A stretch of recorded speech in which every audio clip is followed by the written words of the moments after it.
Bonsoir à toutes et à tous. Bienvenue. Merci de regarder Face à Face. Bonsoir Martine Heureux. Bonsoir. Comment ça va? Super bien, merci. Bon, en tout cas, je suis très heureuse de vous avoir sur le plateau de Face à Face. Vous êtes référente pour la fresque du climat ou de la fresque du climat. On va venir dans le détail de ce qu'est la fresque du climat. On suppose que ça parle du climat.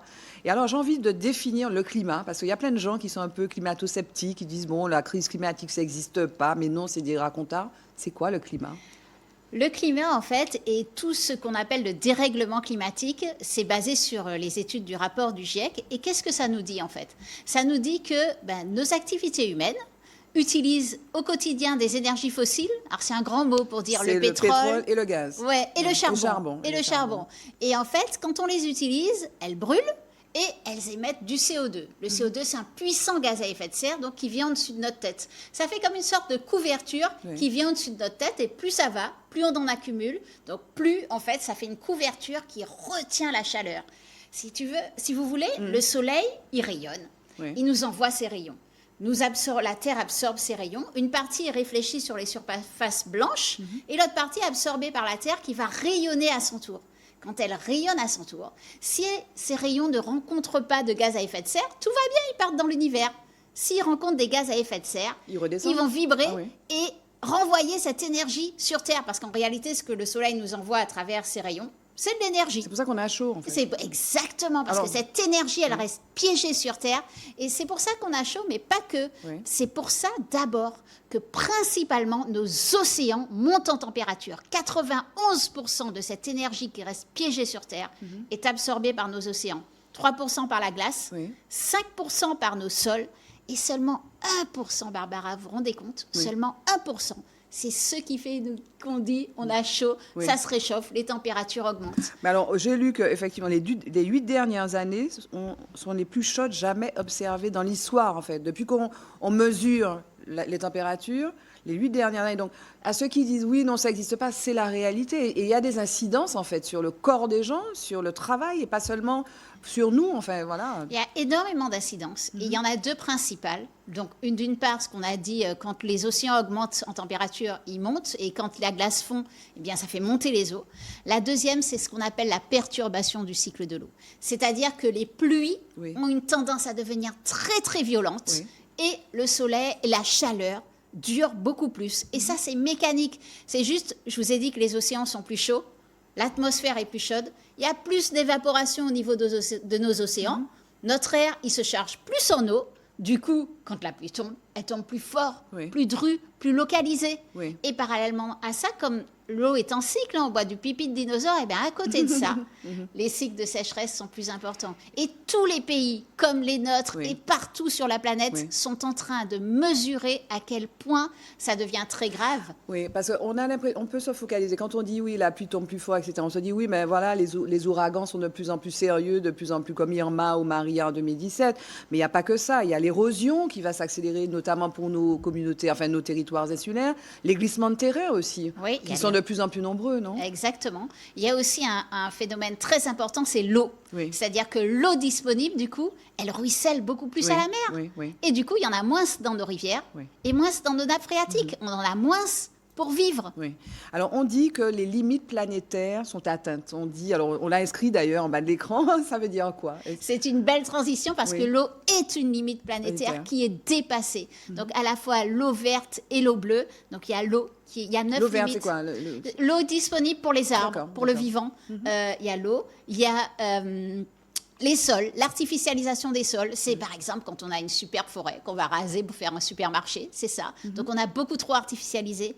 Il y a la biodiversité, tout le vivant, à la fois dans la diversité d'espèces et dans le nombre d'espèces. C'est dépassé mes limites. Rouge fluo, c'est explosé. On est dans la 6e extinction de masse.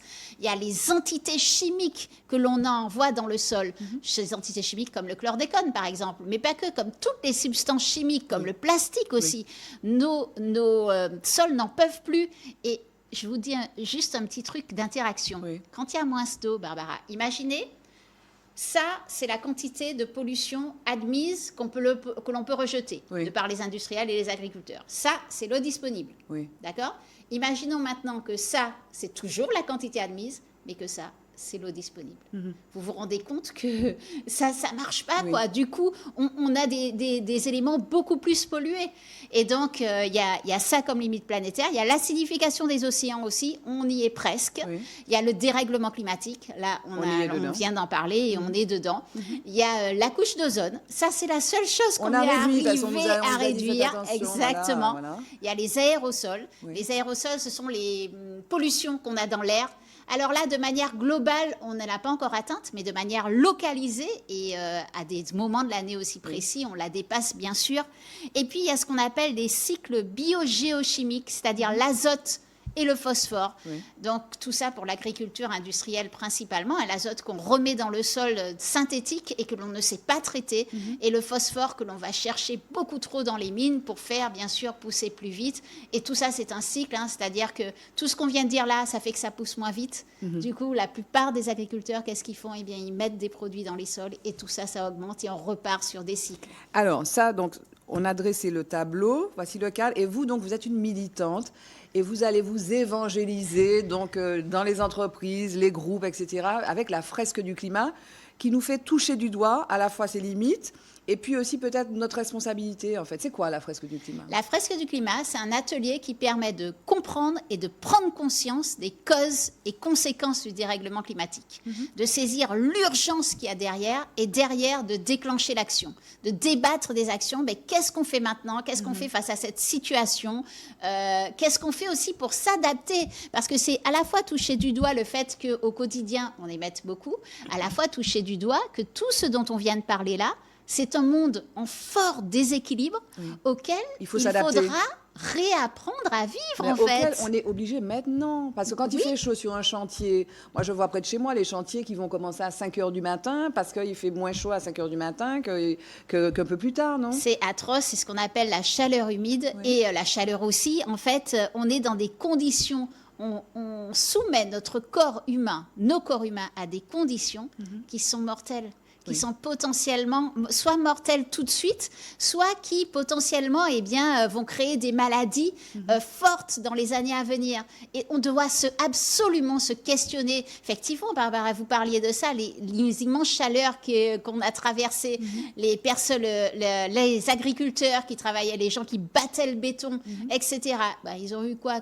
Quelques pauses, un petit peu d'avance, mais c'est pas ça en fait. Sur le corps humain, il faut vraiment prendre conscience de ce que ça fait et prendre conscience de la manière dont on peut agir.